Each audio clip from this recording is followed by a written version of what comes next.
kebahagiaan diri dia tuh nggak sama kayak gua tuh nggak pengen punya rumah di peak yang kayak istana gitu, enggak. Itu dia udah cukup. Itu harus kita contoh, tau nggak lo? Iya, ya gue Dia juga. nggak dia nggak kepancing untuk tiba-tiba gue pengen punya rumah kamar mandinya marmer semua. Enggak. Iya, Gue punya rumah, gue bisa bertransportasi kemana-mana dengan mobil. Mobil juga Becky itu bukan tipikal yang harus mobil mewah, enggak kan? enggak. Ya kan? Dia pakai Kijang bisa, pakai Avanza bisa, Iya, pakai Alphard Hayu, iya. Kayaknya gue bisa deh menuju situ. ya kan? Jadi maksud gue kayak, oh ya udah. Iya Karena kan betul. sebenarnya basic hidup tuh yang selalu gue bilang kan, simpel Bo, lu bisa makan 3 kali sehari, lu punya tempat tinggal, udah aman. Mm-mm. Sama lu sehat satu lagi. Iya betul. Oke, jadi kita juga bisa sebenarnya kerja untuk hobi kalau yang pertama harus kita lakukan, kita harus bisa mendefinisikan arti cukup buat kita, gitu kan? Yes. Ya, Oke, bener nggak? ya. Nah, ini susah untuk orang-orang yang prinsip cicilan nggak boleh putus kayak tali silaturahmi. Enggak, gue udah putus, Cin. Itu udah putus.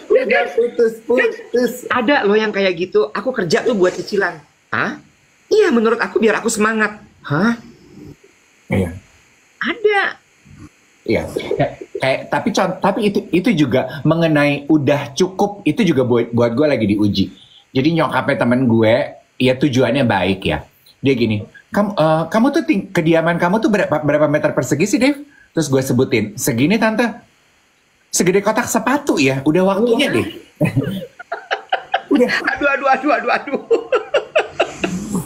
udah waktunya kamu nyicil, ganti 2 kali lipat minimal gitu. Itu semua anggota keluarga kamu segede-gede bagong gitu. Di tempat sesempit itu sempit banget. Udah deh lanjutin cicilan. Terus gue kan sibuk mikir. Jual yang sekarang itu jadiin DP, nyicil baru. Itu baru namanya hidup. Ada peningkatan. Terus gue sibuk mikirnya udah 2 tahun ya.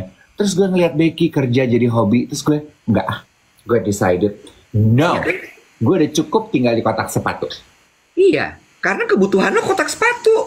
Iya, Bener gak sih?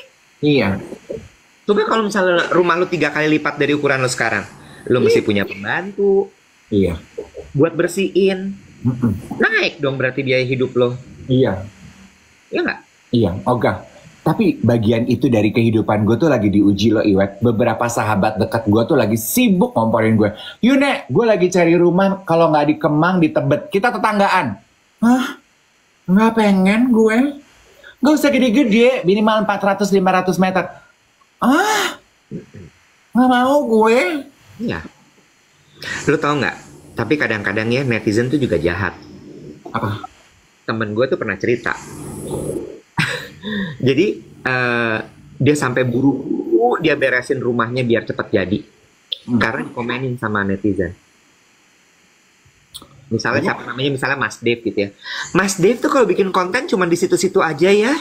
Ember, emang. Ya, nggak mau pindah ke sudut yang lain. Ada lagi yang ngomong, ya ampun Mas Dev, teman-temannya rumahnya udah mewah-mewah, Mas Dev rumahnya masih gitu-gitu aja. Tapi kadang-kadang orang yang kayak gitu tuh juga kompor, Bo. Iya, cuma maksud gue kayak, ya balik lagi ke kitanya gitu. Kalau kitanya kuat mah kuat aja. Ya kenapa? Kalau misalnya gue cuman kontennya di sini-sini aja. Yes. Tuh, Ivan juga kompor. Tetanggaan yuk di kampung rumah gue, kata dia. Iya kan? Iya, iya betul. Nah, kalau gue balik lagi sih, kapan lo merasa cukup, di situ lo akan kayak bisa bilang bahwa oh iya, gue sekarang kerja buat aktualisasi diri aja. Oke. Berarti ya, milestone berikutnya yang ingin gue uber. Kan gue orangnya gitu ya, Iwet ya. I like to have goals in life. Gue nggak bisa Tuh tuh. Rocky tuh bilang, kalau mau tetanggaan di Karawang aja, tuh. Ngurusin mobil-mobil, jadi montir-montir kece, tuh. Aduh Rocky, sorry. Bukannya gue nggak mau pindah ke Karawang. Gue kalau buka grinder di Karawang nggak ada orangnya, Nek. Lu mah jehong. Pas gue buka, aduh, Cuman gue, I'm the only one.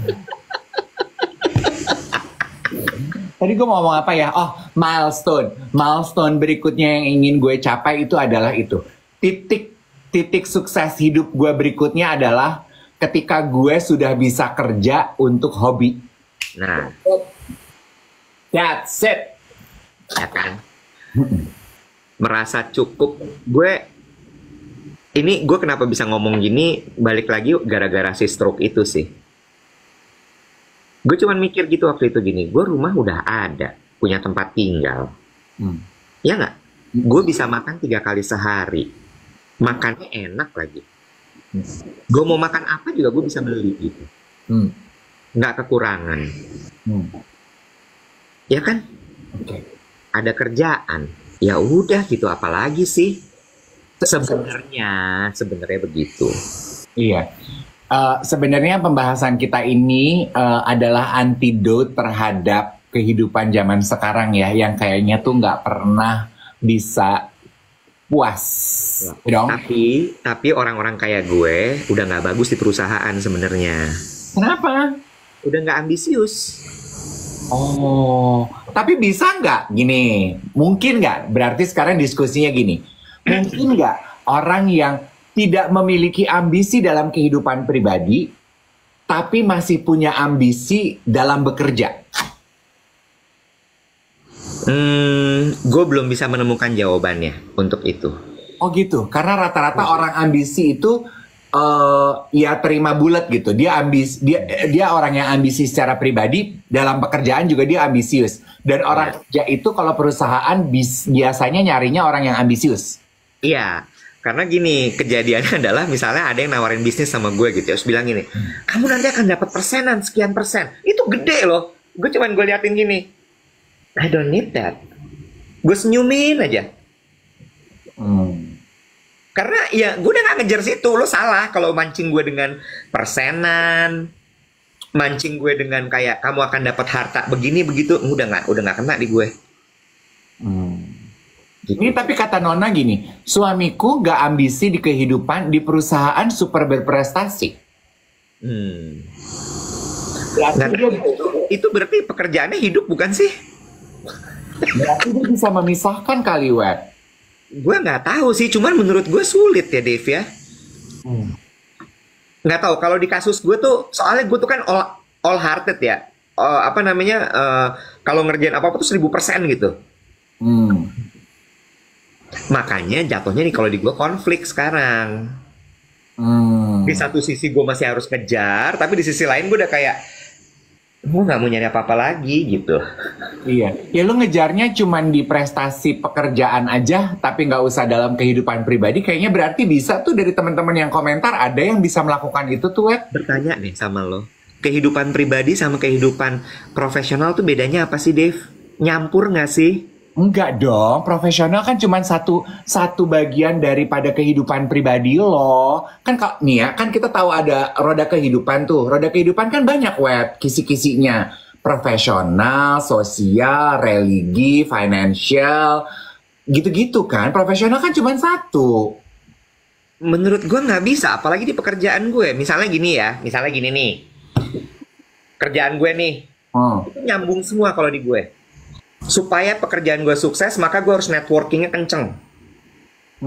Itu masuk nggak ke dalam kehidupan pribadi gue? Artinya apa? Waktu gue untuk bersosialisasi, gue pakai juga untuk networking, untuk ketemu orang. Betul sih? Iya kan? Jadi akhirnya kena semua tuh. Misalnya nih ya, gue mau konsentrasi, ya udah gue kerja cuman dari jam 9 sampai jam 5. Nih udah gue plot nih, pie-nya segini. 9 sampai 5. Tapi kalau gue nggak maintain di luar itu, networking, kenalan sama orang, ininya juga nggak akan kejaga. Oke. Gitu. Kecuali kalau misalnya lu memang akuntan gitu ya, lu cuma di kantor doang nggak ngapa-ngapain, nah itu mungkin bisa kali, gue nggak tahu juga. Berarti sebetulnya ya tergantung profesi, betul. Di satu sisi dari obrolannya Iwet, kalau teman-teman para pencari kerja atau yang sedang bekerja di instansi, ya, Kalau lu by nature adalah orang yang tidak punya ambisi atau not an ambitious person, hati-hati teman-teman harus belajar untuk menyamarkan hal tersebut. Karena perusahaan ternyata nggak suka sama orang yang nggak ambisius gitu ya, Web?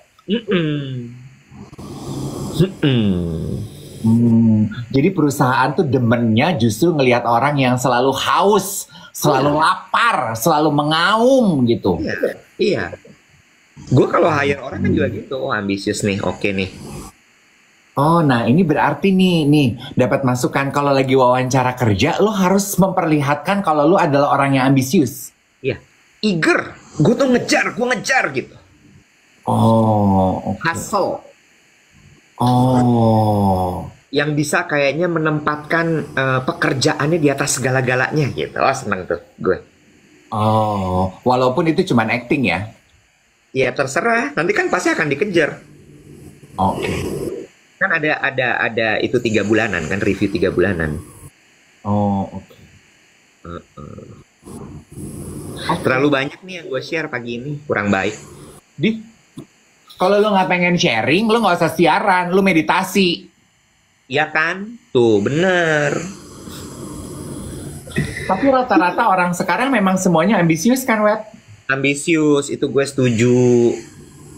Gue setuju, apalagi yang umur-umur masih muda gitu kan, semua kayak maunya umur segini udah harus nyampe itu, umur segitu harus nyampe itu gitu. Iya, ini ada yang bilang Cikam pantas interview gagal total. Iya, kalau lo interview cuman yang kayak oh iya aku gitu, aku gini, ya udah lo lewat pasti kayak nggak ada spesialnya nih orang gitu. Berapa banyak sih teman-teman yang ada di sini jadi penasaran, yang udah pernah mengalami ngelamar pekerjaan terus ditolak, nggak tembus? Tuh, coba dijawab teman-teman. Faktor luck tuh, Dave Iwet, kalau buat soal pekerjaan tuh pernah banyak katanya gitu. Pernah pas udah nganggur lama banget, sering banget ditolak. Sih. Faktor ordal, ambisi itu harus aku faktor ketuaan aku banyak tuh. Oke. Banyak. Berarti kalau gitu konten untuk bisa nembus interview tuh bermanfaat ya? Iya. Nih gue kasih tips. Gue belajar dari Mbak Teges Prita Soraya. Oke. Mbak Teges ini mengawali karirnya sebagai penari suara Mahardika GSP. Ya kan? Tinggi, cantik, seksi. Lalu kemudian dia menjadi PR Hard Rock Cafe. Ya. Sukses. Lalu kemudian dia pernah di RCTI. Markom Manager. Dia pernah di Grand Indonesia Marketing Director. Sekarang tuh dia bos gede banget di sebuah properti yang punya mall banyak banget di seluruh Indonesia. Mbak Teges ya. Dia mentor gue, gue kayak pernah bahas di podcast gue ya, yang ngajak gue ke level 1 GI waktu itu gitu lah. Ambisius banget. Dia bilang gini, aku kalau interview orang atau kalau aku interview, aku selalu riset dulu tentang perusahaannya. Aku riset, aku cari tahu itu perusahaan apa. Loh, ini dia kalau interview orang atau dia selalu bilang. Jadi vice versa. Jadi dia selalu kalau dia interview dirinya di interview orang, dia akan mempersiapkan diri seperti itu, dan ketika dia menginterview orang, dia mengharapkan hal itu juga dari orang lain. Oke. Vice versa ya. Jadi pertama dia akan riset dulu. Nama perusahaan udah pasti tahu dong. Ya masa ada orang lamar ke perusahaan nggak tahu perusahaannya apa? Masa tiba-tiba masuk, ini kantor apa ya Pak? Enggak kan? Satu, lo harus tahu dulu. Itu perusahaannya perusahaan apa? Bergerak di bidang apa? Jasanya apa? Mengerjakan apa saja? Dan sudah membuat prestasi apa saja. Lo cari tahu. Struktur organisasinya lo pahami. Bos paling tingginya siapa? Orang di bawahnya siapa? Yang lo hadapi pada saat interview itu siapa? Lo harus tahu. Udah ya, lo udah riset, review semua itu, lo udah bikin analisanya, lo masuk. Kalau lo diterima di perusahaan tersebut, lo akan memberikan kontribusi apa terhadap perusahaan tersebut berdasarkan dari review tersebut dan analisa tersebut. Maksudnya gimana? Lo akan cari ini, oh ini kurangnya di sini nih. Mereka udah punya prestasi A, B, C, D, F, G. Kayaknya bagus deh kalau dia punya prestasi di IJKLMN. Nah, dengan gue masuk, gue akan bisa membantu supaya perusahaan tersebut bisa berprestasi di IJKLMN. Diterima pasti lo. Oke. Jadi sebetulnya 2 points. Do your research sama sodorkan kontribusi lu terhadap perusahaan ini apa? Yes. Yes. Udah.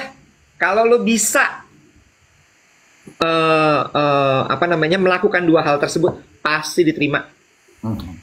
Pasti diterima. Percaya sama gue. Pasti diterima. Ada yang bilang, tapi cuman admin. Admin kalau bisa bikin sistem, bener nggak? Kan balik lagi ya berarti ya. Selalu kasih 1000% ketika lo bekerja di tempat orang. Yes. Bener nggak? Tipsnya cakep ya. Diteruskan. Pass on from Teges Prita Soraya. Mbak Teges, my hero. Gila. Dia Leo loh, Bo. Iya. Ih, gila. Perempuan Leo kan serem ya. Iya. Lebih nakutin daripada laki-laki Leo. Lu tuh nyindir gue ya?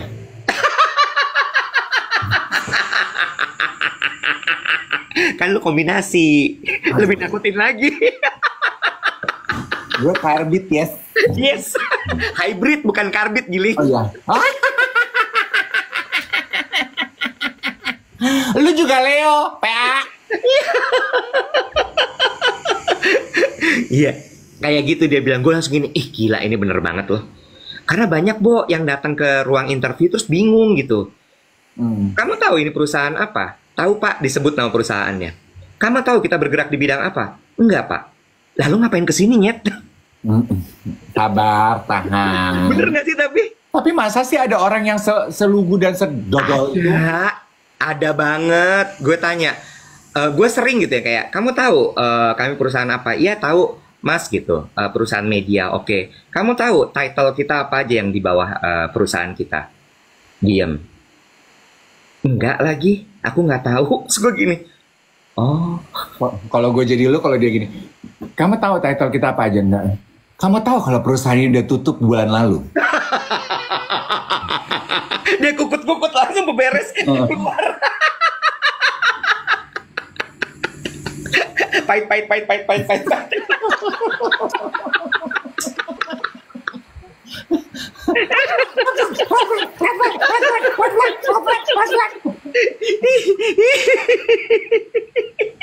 Saking lu nggak researchnya, lu lupa. Lu nggak tahu ini perusahaan udah pailit. Udah tutup dari bulan lalu. Tapi ya sebetulnya ya Iwet ya, kayak tadi gitu ya, lu kalau mau interview research itu kan sederhana gitu ya. Tapi itu juga kekurangan kita sekarang ya, Wet ya. Nggak pengen research ngapa-ngapain tuh. Itu dah, bener. Bener nggak, Bo? Bener. Sama kayak nggak punya waktu gitu research. Iya, kayak lu mau nginterview orang tuh kan di Brunch with Dave gitu kan, lu pasti duduk dulu ya. Lu ngecek dulu ini orang siapa, ini orang udah ngapain aja. Habis itu dikombinasiin sama skrip yang dikasih sama tim kreatif. Lu kombinasiin, oh yang ini gue belum dapat nih informasinya, bisa memperkaya nanti obrolannya, iya kan? Jadi nggak begitu datang tuh tamu, so nanya lagi sibuk apa sekarang, Mali, lu lihat aja di TV, gue lagi ngapain? Iya betul, gue juga. Kayak, ya, kok nanya pertamanya lagi sibuk apa sekarang? Ya kecuali tuh orang Nicholas Saputra ya. Kayak fitnya cuma pemandangan alam gitu ya. Ya betul. Research. Ya, gue juga paling empat tuh sama tamu-tamu gue yang datang gitu. Loh, aku nggak tahu kalau kamu loh hostnya. Lah, judul acaranya Brunch with Dave. Mungkin dia pikir Dave Grohl. Masa pembawa acaranya Riko Ceper?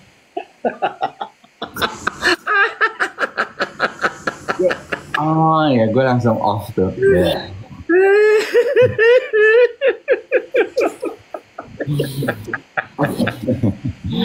Sabar kok, sabar banget gitu. Aduh, insightful banget nih pembekalan buat teman-teman yang mau lagi mau job hunting on your next interview. Sekarang sudah punya 2 peluru yang teman-teman bisa persenjatai diri. Hopefully tembus. Amin. Teman-teman semua, ya toh? Ya. Sama itu jangan lupa ingat-ingat ini apa namanya tipsnya Jojo LeBorn. Siapa namanya Jojo siapa? Yang demure itu? Kenapa dia? Kan dia bilang kan baju yang gue pakai ke interview, make up yang gue pakai ke interview adalah baju dan make up yang juga nanti akan gue pakai ketika gue bekerja. Iya betul. Very mindful, very demure, very cutesy. I never go out of board. I'm just being myself. Very cutesy. Iya kan? Itu bener banget menurut gue kayak iya. Jangan lo kan dia bilang gitu. Lo datang ke interview kayak Mark Simpson, lo berangkat ke kerja begitu diterima lo kayak siapa? Selma apa siapalah itu. Iya betul. Representatif, nggak berlebihan, nggak tiba-tiba juga lo interview hari pertama Smoky Eyes ya kayak biar apa. Kecuali dia kerjanya di Colosseum jadi MC.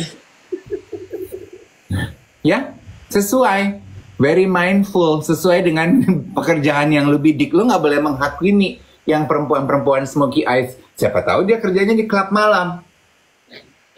Gue sampai ketawa udah nggak ada suaranya. Ya, pakai rok mini, very cutesy, very demure. Yes. Elsie is also a job. I know, right? It may not be a career, it is a job.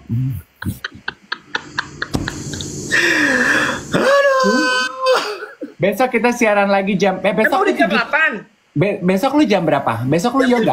Besok kan masih Rabu, Kamis gua kan. Oke. Tuh, Sabda Ani Go Green, tolong disimak dan dihafalkan. Ya. Kan ada Ani Go Green. Bikin dong Ani Demure. Itu udah punyanya si itu, TikToker itu. Ngapain kita? Jangan sebut nama. Bye sayang, kita ngobrol lagi besok. Selamat menikmati hari Selasa ya. Blessing. Bye-bye.